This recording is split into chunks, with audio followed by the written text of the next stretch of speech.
Graduation day was supposed to be one of the happiest days of my life. The culmination of sleepless nights, part-time jobs, late-night study sessions, and all the sacrifices I had made to prove that I was more than the label my parents gave me. The disappointment.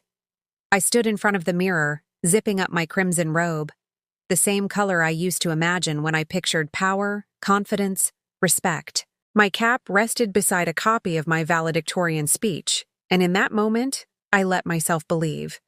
Maybe just this once, they'd be proud of me.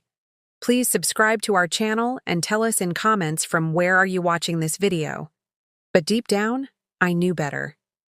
My parents never showed up to my science fairs, my presentations, my hospital visits when I got pneumonia, and was admitted for 2 days without a single call.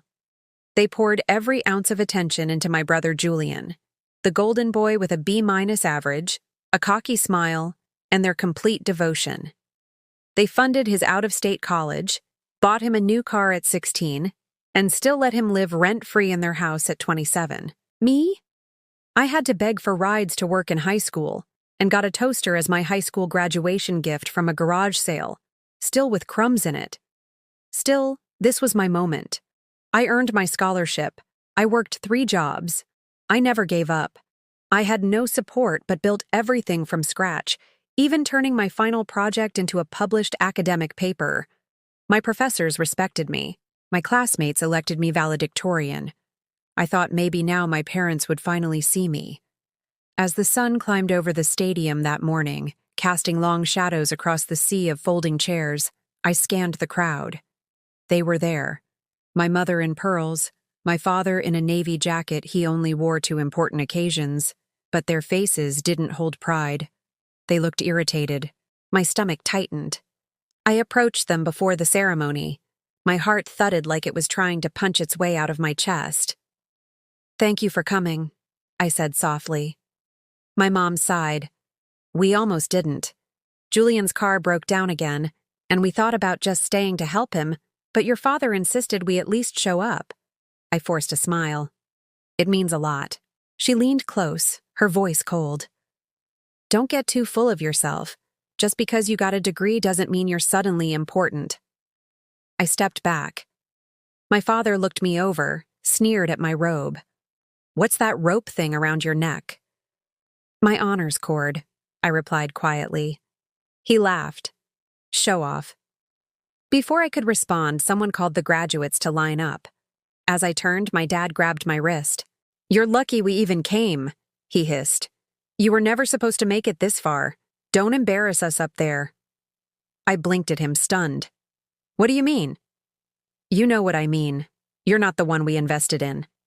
All this," he gestured around, "was wasted on you." I pulled away and walked toward the line. My heart was racing, my mind spinning, but I kept my face still. I wouldn't cry. Not here. Not in front of them. The ceremony began.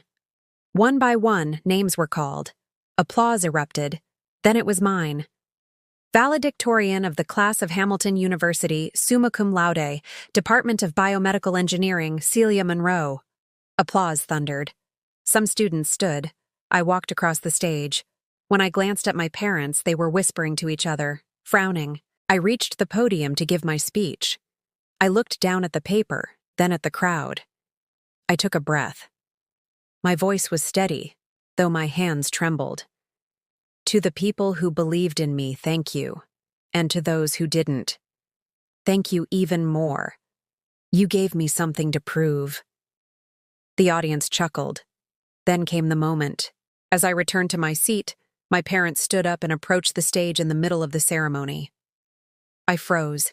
My father grabbed my shoulder and turned me around in front of hundreds. "You don't deserve that degree," he shouted.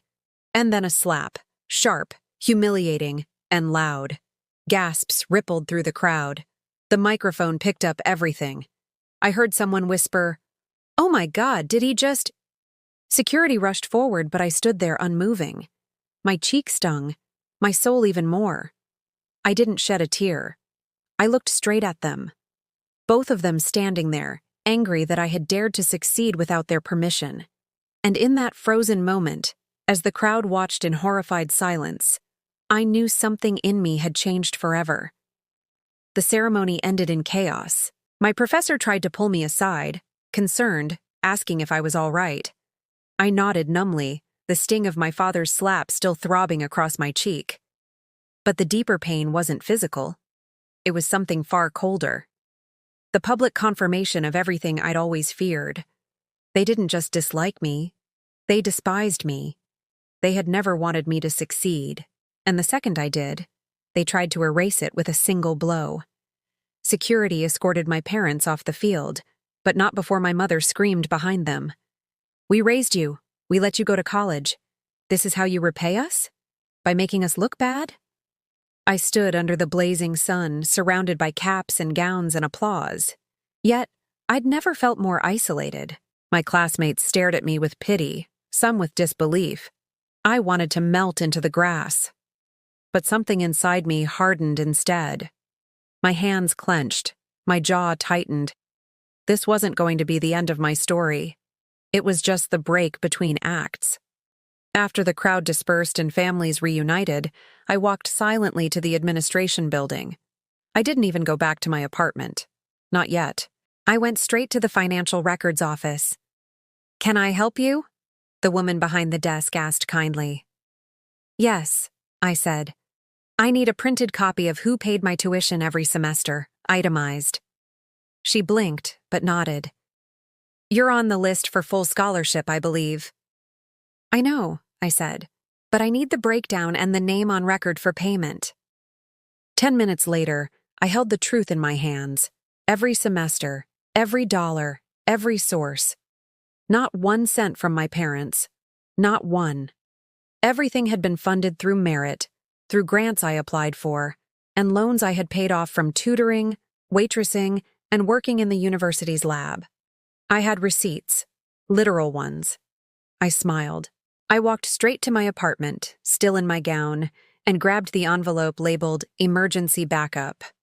Inside were copies of every financial aid document, every acceptance letter, and the note from the dean offering me a position in the university's cancer research lab starting next month.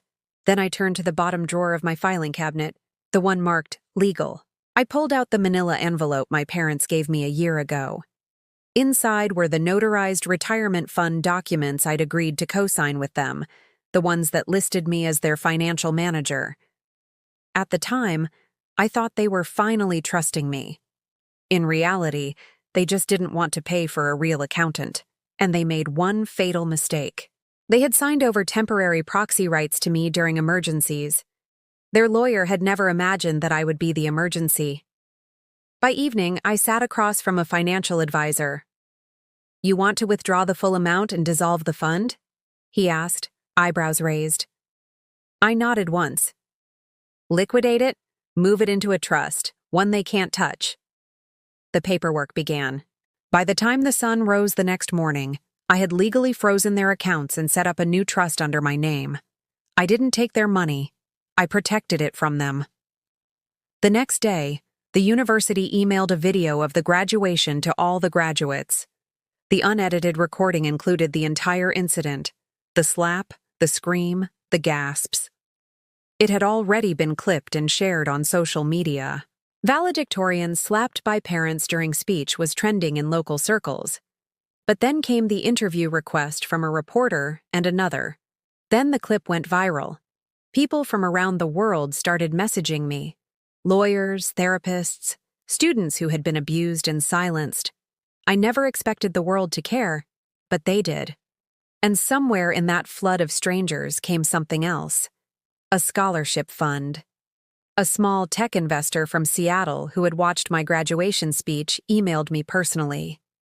"Anyone who can survive that level of humiliation and still deliver a composed speech in front of hundreds has the resilience I want in my lab." He offered me a job, double what the university was offering. 2 weeks later, I boarded a plane to Washington. I didn't say goodbye. I left my diploma framed and signed on my old bedroom door, a silent reminder that they hadn't broken me. Then a month passed, and that's when they called. Not to apologize, not even to check in. My dad's voice was cold. "We need to access the retirement fund. I can't find the login. Send it over.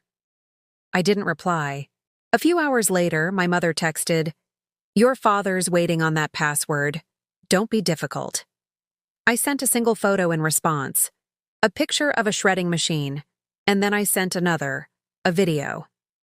Me in a university auditorium, standing at the same podium where they had embarrassed me, holding their retirement paperwork, looking directly into the camera. This is for every child who was told they didn't deserve success, for every girl whose parents clapped louder for her brother's mediocrity than her excellence. I didn't get here because of you. I got here in spite of you. Then I fed the papers into the shredder. The video cut off with the final twist of the blades. That video, it hit 1 million views in 2 days. 3 weeks after the video hit 1 million views, my parents showed up at my office unannounced. I had just come out of a strategy meeting when I spotted them standing awkwardly in the sleek, glass-walled lobby of the research lab. My mother was in her usual pastel blouse, wringing her handbag like a dish rag. My father looked older, more tired, as if the weight of public humiliation had finally sunk in. Or maybe it was the realization that their favorite child didn't hold the reins anymore. The receptionist was trying to remain polite, but her raised brow told me she recognized them. Of course she did. Half the staff had seen the video by now. I walked past them without hesitation. "Wait," my mother said, reaching out. "We just want to talk." "Now you want to talk?" I replied, barely looking at her. "When the cameras aren't around and there's no one left to clap for you." "Sweetheart," she whispered, her voice trembling. "We made a mistake." I turned slowly. The silence in the lobby stretched. "No," I said. "You made a choice. Repeatedly, loudly, publicly. You chose shame over pride. You chose cruelty over love." My dad cleared his throat. Your brother told us you were exaggerating online, making us look bad." "That you hit me in front of a crowd," I interrupted. "You said I didn't deserve my degree, and then you showed up at the bank expecting access to the fund I managed. You never asked how I was doing. You asked for passwords." Their faces fell. For the first time in years, I saw something I didn't expect. Not guilt, but fear. Because they knew deep down they no longer had control. I didn't invite them into my office. I handed them an envelope. Inside were copies of everything: the scholarship awards, the tuition breakdown, their own signatures on the retirement papers, the legal freeze I'd initiated, and finally a restraining order they were served with a day later. That should have been the end.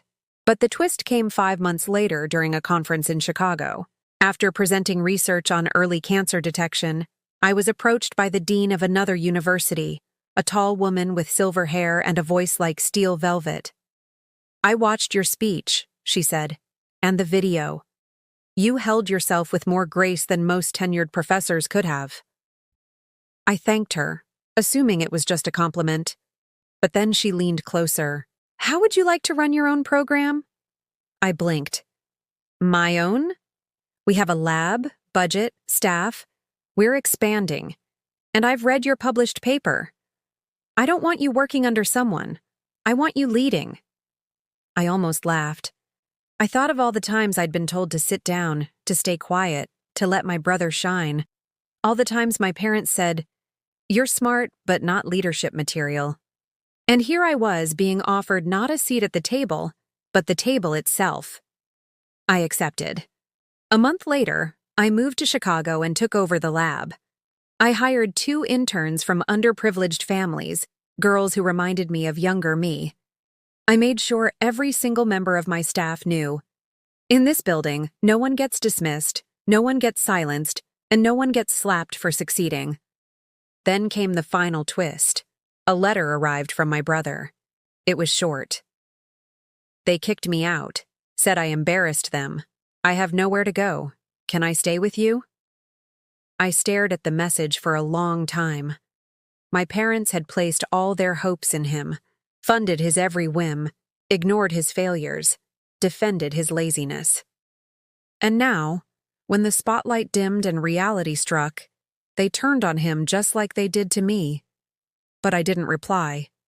Instead, I mailed him a copy of my graduation photo, the one with the slap frozen midair and me standing there, eyes ahead, chin lifted.